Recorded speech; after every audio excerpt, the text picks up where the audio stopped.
어제 노동부 장관이 전교조 법외노조건과 깊이 연동되어 있는 ILO 협약 중 4개 조항 비준 방침을 밝혔다. 법 개정 이후 비준이란 기존 방침을 바꾸어 비준과 법 개정을 동시에 추진하겠다는 뜻이다. 그러면서 전교조 법외노조 문제를 해결하기 위해서는 교원노조법 개정이 선행되어야 한다고 다시 한번 강조했다. 내부적으로 어떤 이야기가 있는지 모르겠으나 수많은 사회단체의 문제 해결 요구, 교육감협의회 공식 회견, 심지어 여당의 원내대표까지 문제 해결을 요구하는 상황에서 그냥 뭉개고 갈 수만은 없다는 상황을 반영한 것이라고 본다. 그런데 전교조가 새로 무엇을 달라는 것이 아니다. 이전에 없던 새로운 개혁을 요구하는 것이 아니라 박근혜의 공안 탄압과 양승태 대법원의 농단에 의해 잃어버린 합법적 지위를 그저 회복하라는 것뿐이다. 여전히 그 일로 인해 해고 상태인 교사가 수십 명이다. 법외노조와는 노동부 과장급이 전결할 수 있는 공문 한 장으로 이루어졌다.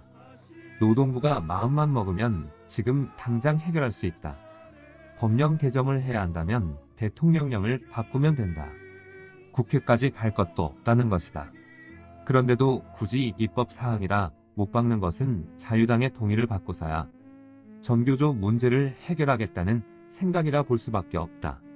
모르긴 하지만 전교조 재합법화 찬성 의견이 높게 나오지 않는다는 얘기를 자기들끼리는 하고 있을지 모르겠다. 그런데 어느 날 갑자기 국민의 기본권이 폭력적으로 박탈당한 상태다. 누군가의 권리 제한을 다수결로 결정한다는 발상부터 정말 웃기는 일 아닌가. 거슬러 올라가 보자. 전교조 30년의 공과가 있을 것이다. 더 잘하여 지금쯤 국민적 지지 속에서 튼튼히 뿌리내렸으면 좋겠지만 그건 처음부터 그럴 수 없었다.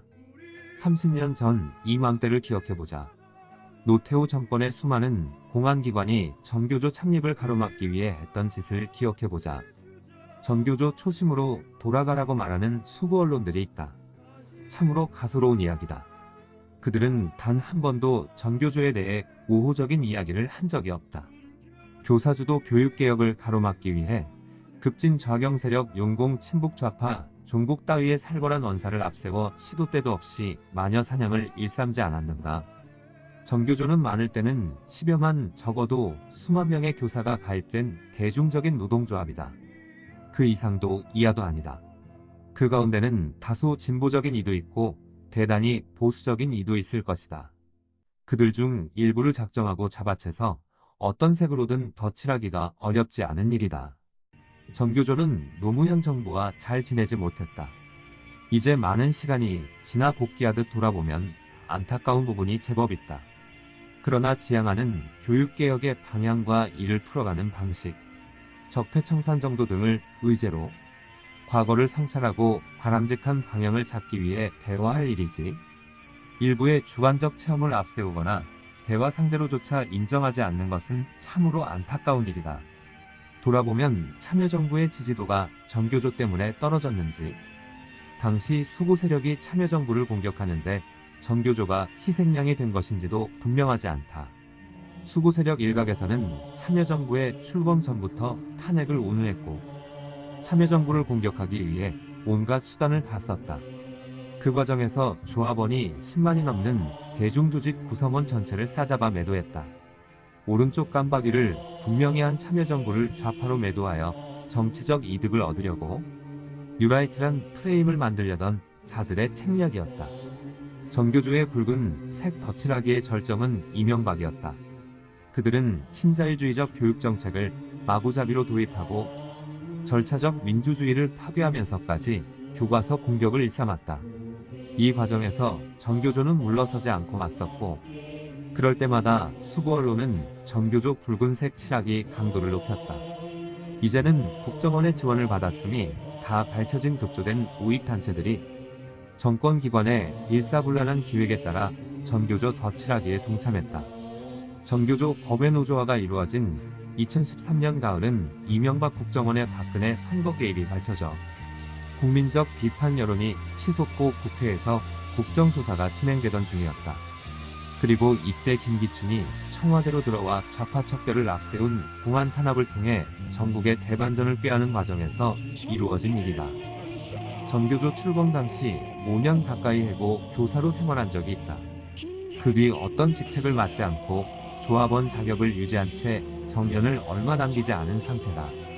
30년 조합 활동 중 찬성하기 어려운 일도 보기 딱한 일도 종종 있었다. 당연히 집행부에 대해 아쉬운 적도 많았다.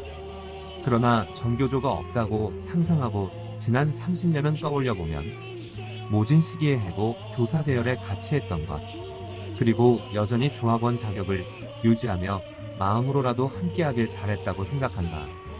이명박 정권 시기 교육시장화 물결이 휘몰아올 때 교육의 공공성과 교육평등이란 가치로 맞서지 않았다면, 세월호 진상규명활동과 국정교과서 반대운동 과정에서 전교조가 없었다면, 전국 곳곳에서 혁신교육의 기치를 들고 학교를 바꾸는 과정에서 전교조가 없었더라면 정부를 향해 법외노조 문제를 풀라는 말조차 꺼내고 싶지 않을 때가 많다. 이미 많은 시간이 흘러 지금 어떻게 조치한다고 해서 기쁠 것 같지도 않다. 심지어 아무것도 하지 않으면서 하는 듯 보이는 흉내만 내고 있으니 더 무슨 말을 하겠는가. 문재인 정부가 성공하길 진심으로 바라지만 갈수록 기대는 사라지고 마음이 멀어져가는 것은 어쩔 수 없다. 대법원은 언급할 가치조차 없는 정말이지 한심한 곳 적폐본당 중 일부여서 말하고 싶지도 않다. 전교조 30년을 자축한다. 다른 이들이 뭐라고 말하던 참으로 어려운 시기에도 교육을 바꾸기 위해 사심없이 활동했다.